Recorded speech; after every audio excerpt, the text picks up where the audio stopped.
안녕하세요, 샘스 엄마입니다. 오늘은 실업률에 대해서 살펴볼 거예요.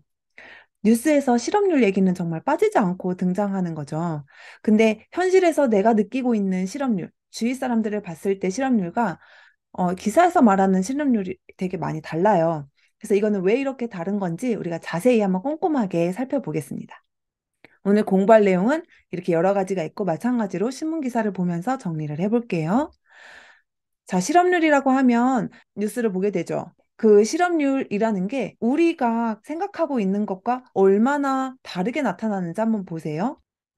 이거는 2023년 2월 기준의 실업률을 조회한 거예요. 실업률이 2.9%예요. 가만 보니까 이 3.3% 요거 빼고는 거의 3%를 넘은 게 없죠. 이거 무슨 말이에요? 그럼 100명 중에 실업률이 3명이 채 안 된다는 거예요. 이거 어떠세요? 내 주위 사람들과 여러 사람들을 봤을 때 이게 맞는 실업률일까요? 근데 좀 아니다라고 생각하시는 분이 꽤 계실 거예요. 왜 그런지 우리 한번 살펴볼게요. 이 중에 진짜 실업자는 누굴까요? 여기 공부하고 있는 수험생, 이렇게 집에서 빈둥빈둥 놀고 있는 삼촌, 그리고 지원을 이렇게 하고 있는데 계속 불합격해서 눈물을 흘리고 있는 취준생, 아이를 육아하고 있는 엄마, 그리고 대학생이라고 해볼게요. 전혀 뭐 취업 생각이 지금 현재 없는 대학생. 자, 이 중에 일을 하고 있는 사람은 없죠. 그건 확실한 것 같아요. 근데 누가 실업자인가라는 거예요. 이런 정의부터가 사실 실업률을 구하는 출발점이 되거든요. 근데 우리가 실업률, 우리가 구할 건 아닌데 왜 그걸 알아야 하냐면 그 지표가 어떤 의미를 가지고 있는지를 제대로 알기 위해서예요. 자, 실업이라고 하면 우리 일반적으로 이렇게 생각하죠? 일을 하고 싶은데 못하는 상태. 맞아요. 근데 조금 더 정확히 얘기를 하면 이렇게 얘기할 수 있어요. 일을 할 의사가 있어요. 일할 생각이 있다는 거죠. 일할 생각이 있고 일을 할 능력도 있어요. 그런데 경제활동을 못한다. 그러면 우리가 실업자다라고 이렇게 이야기를 하죠. 실업률이라는 거는 비율이죠. 그러니까 분모분의 분자를 구하게 되어 있어요. 예를 들어서 100명분의 실업자가 20명이다. 그러면 20%구나 라고 우리가 생각을 하잖아요. 그렇기 때문에 실업률이라고 하는 거에는 이 비율, 분모와 분자에 뭐가 들어가는지를 알아야 정확한 의미를 알 수 있게 됩니다. 이렇게 생애 주기별로 굉장히 다양한 삶을 우리는 살고 있죠. 어린 아이부터 즐거워하는 청소년, 수험 생활을 하고 있는 학생, 대학생, 육아도 하고 취직도 하고 또 노인까지 다 있어요. 자, 이 중에서 아까 분모의 그 100명이라고 한 숫자 있잖아요. 누구부터가 실업자에 계산할 때 들어가야 하나요? 왠지 학생은 아닌 것 같고, 대학생은 좀 잘 모르겠고, 이러지 않아요? 몇 세부터냐면 15세부터예요. 이거는 정해져 있어요. 그래서 전 처음에 사실 조금 놀랐어요. 돈을 버는 게 저만 해도 그때는 성인부터만 된다고 생각을 했거든요. 그래서 생각보다 어리네? 이런 생각을 했던 것 같습니다.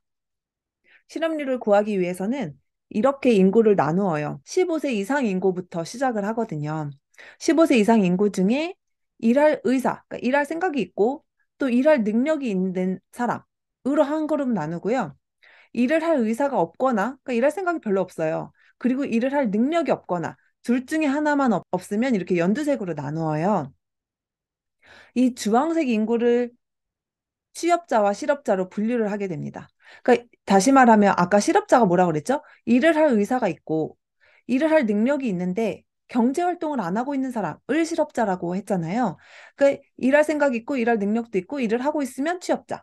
둘 다 있는데 일을 안 하면 실업자인 거예요. 그러면 여기 보시면 일을 할 생각이 없어요.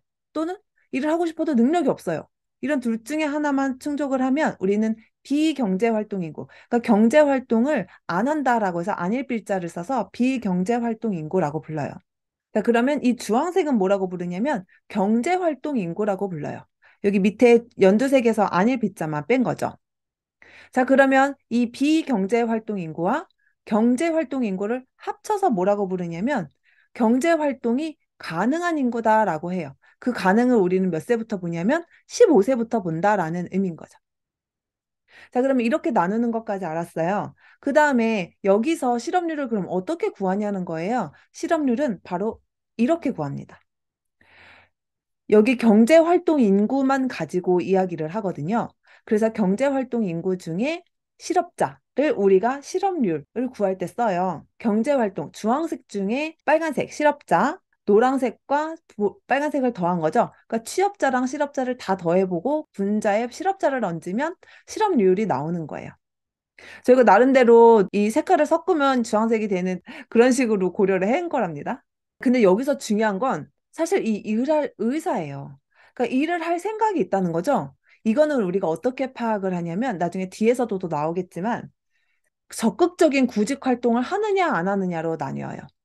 그러니까 내가 일을 할 생각은 있어요. 아, 언젠가 일을 해야지 하는데 딱히 뭐 구직 공고를 찾아보지도 않고 이력서도 안 내고 면접도 안 봐요. 그러면 일할 의사가 없는 걸로 간주를 해요. 그러니까 겉으로 보기에 적극적으로 뭔가 구직 활동을 하는 사람을 일할 의사가 있다고 판단을 합니다. 여기서 일할 의사가 없거나 능력이 없는 사람을 어떤 사람들이냐 이런 거예요. 통계청의 자료의 예시는 예를 들어서 군인이라든지 수감자라든지 이런 사람을 비경제활동 인구라고 봤어요. 그런데 우리 아까 그 삼촌 있죠? 삼촌의 예를 한번 들어볼게요. 그 삼촌이 사실은 예전에 면접을 되게 열심히 보러 다녔어요. 이력서도 많이 넣고요. 근데 결과가 계속 안 좋은 거예요. 그래서 아, 나 취직 안 할래. 라고 생각한 거예요. 자, 처음에는 일을 할 의사가 있었죠. 적극적인 구직 활동을 했었단 말이에요. 그런데 이제는 일을 할 생각이 없어진 거예요. 그러면 이 삼촌은 원래 실업자였다가 비경제 활동 인구로 빠져요. 이게 옮긴다는 게 의미가 커요. 왜냐하면 실업률은 이 빨간색 네모 안에서만 구하고 있었잖아요. 근데 이 빨간색 네모에서 아예 나와 버리는 거예요. 그래서 일을 할 의사라는 게 되게 중요해집니다. 왜냐하면 일을 할 능력이 없다는 거 우리가 누가 봐도 능력이 없으면 경제활동을 할 사람이 아니다라고 딱 생각을 하잖아요. 근데 멀쩡한데 일을 할 능력이 있는데도 의사가 없어지면 이렇게 바뀌는 거예요. 이 아이를 키우는 엄마가 있어요. 근데 이 엄마는 나중에는 일을 하고 싶거든요. 그리고 아이가 어린이집에 아직 안 가니까 면접을 보러 갈 수도 없는 거예요. 그래서 이력서도 안 내고 있었어요. 그러면 취업자도 아니고 실업자도 아니고 비경제 활동 인구로 빠지게 됩니다. 그럼 어떤 사람을 취업자라고 부르는지 볼게요. 우리가 취업자 하면 너무 쉽게 생각이 들죠. 그렇게 9 to 6로 일하는 사람을 말하는 건가? 뭐 이렇게 생각할 수 있잖아요. 근데 통계청에서 통계를 구하는 그 취업자는 조금 의미가 달라요. 이렇게 수입 목적을 가지고 주당 1시간 이상 일한 자면 취업자로 봐요. 너무 놀랍지 않으세요? 저는 사실 처음에 이 주당 1시간이라는 숫자를 보고 되게 놀랐었던 기억이 나요. 그래서 처음에 여기 혹시 공 하나가 빠졌나? 뭐 이런 생각을 했던 것 같은데 어쨌든 지금은 주당 1시간 이상 일한 자를 기준으로 1시간 일하면 취업자, 안 하면 실업자 이렇게 분류를 하고 있습니다. 자, 여기에는 가족농장이나 우리 가족사업체 있죠. 예를 들어서 우리 엄마가 그 음식점을 해요. 근데 야, 너 그렇게 놀 거면은 나와서 일 좀 해라. 이렇게 얘기를 한 거예요. 그래서 주당 18시간을 이상 근로를 하고 있어요. 주당 18시간이면 우리 음식점이니까 주 6일 근무한다고 쳤을 때 하루에 3시간 정도인 거죠. 그렇게 일을 하고 있어도 취업자로 산정을 합니다. 그리고 일시휴직자. 이건 뭐 당연하죠. 원래 취업을 하고 있었는데 연가로 그 주에 쉰다. 그러면 그 주에 취업자가 아니냐? 그건 아니잖아요. 잠깐 연가 내고 뭐 이렇게 쉬어도 취업자잖아요. 그래서 이런 일시휴직자도 포함한다라는 거죠. 그래서 통계청 자료에는 이렇게 나와 있어요. 조사 대상 주간에 수입을 목적으로 1시간 이상 일한 자 또는 동일 가구 내 가족이 운영하는 농장이나 사업체 수입을 위하여 주당 18시간 이상 일한 무급 가족 종사자 또는 이렇게 가지고 있는데 일시적으로 일을 못하는 사람을 취업자라고 한다라고 딱 정해져 있어요. 자, 그러면 이 주당 1시간에 여기 보시면 조사 대상 주간이라는 말이 있죠? 이거를 매주 이렇게 조사를 하는 게 아니고요. 통계청에서는 매월 15일이 포함된 그 주에 일을 했으면 취업자, 이렇게 생각을 하고 있는 거예요. 통계의 진짜 모습을 보고 있는 거예요, 우리는. 자, 그럼 실업자를 볼게요. 실업자는 아까 그 취업자와 반대로 생각을 해보시면 되겠죠. 우선 지난 일주일 동안 일을 안 했어야 돼요. 일을 하나도 안 하고 아까 실업자의 정의가 뭐였냐면 일을 할 의사가 있는데 일을 할 생각이 있는데라는 거였잖아요. 그러니까 일을 할 생각이 있다는 거는 지난 4주간 적극적인 구직 활동을 한 사람 그리고 구직 활동에서 성공을 해서 즉시 취업이 가능한 사람 이런 사람을 우리가 실업자라고 불러요. 이것도 마찬가지로 매월 15일이 포함된 한 주간으로 똑같이 하고 있거든요. 이 통계 정보 보고서에 똑같이 나와 있어요. 자, 그럼 아까 다시 이 표를 볼게요. 우리 15세 이상 인구 중에 일을 할 의사도 있고 일을 할 능력도 있는 사람을 경제활동 인구라고 불렀고요. 둘 중에 하나가 없으면 비경제활동 인구라고 불렀어요. 실업률은 이 박스 안에서만 계산을 한다고 했죠. 자, 사례를 하나 보죠. 예를 들어서 이 국가의 취업자가 80명이에요. 그리고 실업자가 20명이었어요. 그러면 실업률은 네, 100분의 20이니까 20%라고 이렇게 구할 수 있을 거예요. 자, 그런데 두 번째 사례를 볼게요. 아까 그 삼촌이 원래 구직 활동을 되게 열심히 했었어요. 그런데 나 이제 포기할래 이러고 이 아래 연두색 칸으로 넘어와 버렸어요. 혹은 면접 보는 거 나랑 안 맞는 것 같아. 나는 고시 공부를 해야겠어. 그리고 이렇게 내려가요. 고시 공부, 뭐 혹은 공무원 공부 이런 식으로 한다고 하면 4주간 적극적으로 구직 활동을 하지 않아요. 왜냐하면 계속 공부를 하고 있거든요. 그래서 비경제 활동 인구로 빠지게 됩니다. 자, 그러면 어떻게 되는지 볼게요. 이렇게 빠진 사람이 10명이 있다고 생각을 해보세요. 그러면 실업자 수가 10으로 줄고 비경제 활동, 초록색 인구가 10으로 늘었겠죠. 그러면 계산을 해볼게요. 우리는 취업자와 실업자를 가지고 실업률을 구하고 있으니까 90분의 10해서 나누면 11%가 돼요. 어때요? 실업률이 감소하고 있죠. 이렇게 되는 거예요. 그러니까 내가 원래 구직 활동을 하고 있다가 포기를 하는 이 상황도 우리는 실업률이 감소했다라고 통계에는 그렇게 나오고 있습니다. 그러면 여러분 이거 보시면 어떤 생각 들어요? 아니, 왜 통계를 이렇게 만들었지? 이거 좀 너무 이상한 것 같은데? 이런 생각 드시죠? 자, 왜 그러냐면 이거는 우리나라 자체적으로 만든 게 아니라 국제노동기구의 기준을 가져오게 되어 있어요. 그리고 외국도 이 기준을 사용해요, 지금. 그래서 이 통계청 자료에 보면 똑같이 비교 가능 국가라고 해서 미국, 캐나다 뭐 이렇게 써 있죠. 이 나라들도 가만히 보세요. 이 조금씩 조금씩 다르지만 어쨌든 큰 틀, 국제 권고안을 지키고 있어요. 그래서 이 실업률이라는 숫자가 그렇게 나오는 겁니다. 좀 현실과 너무 안 맞는 것 같은데 싶은 생각이 드시잖아요. 그래서 우리 통계청도 알고 있기 때문에 보완하기 위한 지표들이 여러 개 있어요. 여기 이렇게 고용보조지표 1, 2, 3에서 나와 있고요. 이 고용보조지표 3을 우리가 확장 실업률이라고 불러요. 그래서 아까 봤을 때 조금 이상하다 하는 부분을 여기다가 다 포함을 시켜서 계산을 하고 있거든요. 자세한 건 제가 확장 실업률이라는 걸 하나를 영상을 찍을게요. 자, 그러면 아까 그 퀴즈 다시 볼게요. 이제 실업자를 구분하실 수 있으시겠죠? 이 삼촌은 일을 할 생각이 없어서 비경제 활동 인구라고 했는데 알고 보니까 아빠 가게에 그래도 하루에 3시간씩은 가서 일을 하고 있었던 거예요. 그러면 취업자가 되는 거죠. 그죠? 이 대학생도 그냥 대학생인 줄 알았는데 아르바이트를 하고 있었던 거예요. 그러면 이 사람도 취업자가 되는 거예요. 이런 식으로 현재 어떤 상황이냐에 따라서 취업자, 실업자, 비경제활동 인구로 왔다 갔다 하기 때문에 실업률이 변화하는 겁니다.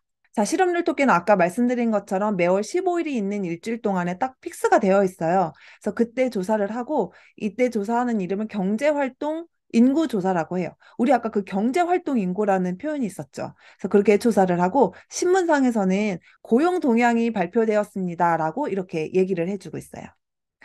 이거는 국가통계청에서 만든 국가통계 포털이라는 곳이거든요. 여기 가면 엄청 많은 통계들이 있어요. 되게 재밌는 것도 많아요. 근데 고용에 얼마나 이렇게 관심이 많으면 딱 메인 화면에 이렇게 되어 있어요. 이 메인 화면에 이렇게 세 개가 있어서 중요한 거 이렇게 되어 있는데 그 중에 첫 번째 고용해서 취업자 수 몇 명, 고용률 몇 명, 실업률 몇 퍼센트 이렇게 나와 있죠. 자, 우리 신문 기사 한번 볼게요. 240만 명이 일할 수 있지만 그냥 쉰다라는 신문 기사예요. 여기 보시면 취업 포기자 등을 포함한 비경제 활동 인구가 가파르게 늘고라고 되어 있죠. 이 비경제 활동이 아까 그 본 그 연두색 그 사람들을 말하는 거예요. 그러니까 취업을 포기해서 그 연두색 칸으로 옮겨간 거예요. 그래서 능력이 있는데도 일을 하지 않고 구직 의사마저 잃은 니트족에 가깝다. 공식 실업률 통계에는 포함되지 않는다. 이렇게 기사가 나오게 되는 거죠. 이제 기사에 나온 단어들을 조금 알게 되셨을까요? 자, 다음 기사 볼게요. 여기 보시면 어 23일에 이제 고용 동향에 따르면 아까 그 고용 동향이라는 말을 했었죠. 고용 동향에 따르면 지난달 실업률은 조금 하락했지만 청년층의 실업률이 오히려 0.7%포인트가 늘었다라고 했어요. 청년층의 실업률이 늘었다. 그 이유는 뭘까라고 봤더니 여기 읽어보세요. 구직을 포기하는 등 비경제 활동 인구에 포함됐던 청년층이 경기가 회복 조짐을 보이자 다시 구직 시장에 뛰어든 것으로 보인다라고 했어요. 자, 이거는 아까 제가 든 사례와 반대예요. 구직 시장에 뛰어들었다가 아이 나 포기할래 이거 사례를 들었었잖아요. 이번에는 반대인 거죠. 이렇게 구직도 안 하고 놀고 있다가 나 이제 경기가 좋아진다는데 다시 이력서 좀 내볼까 하고 이렇게 올라간 거예요. 그러니까 어떻게 됐어요? 숫자가 이렇게 늘어났고 11%에서 20%로 이렇게 늘어났었죠. 네. 아까 그 신문 기사 다시 보시면 비경제 활동 인구에 포함됐던 청년층이 다시 구직 시장에 뛰어들어서 청년층의 실업률은 늘었다라고 표현을 한 거예요. 이제 이해 가세요? 네. 이렇게 보니까 좀 재밌지 않으세요? 자, 우리 그럼 오늘 공부한 내용 볼게요. 우리 실업률이라는 큰 주제를 배우기 위해서 취업자는 누구고 실업자는 누군지 자세히 살펴봤어요. 그리고 신문기사 내용을 보면서 아하, 이런 말이었구나라고 이해를 했죠. 우리 오늘도 어려운 경제 공부 너무너무 잘했죠? 우리 대단하고 멋지다고 칭찬하시면서 마무리하세요. 감사합니다.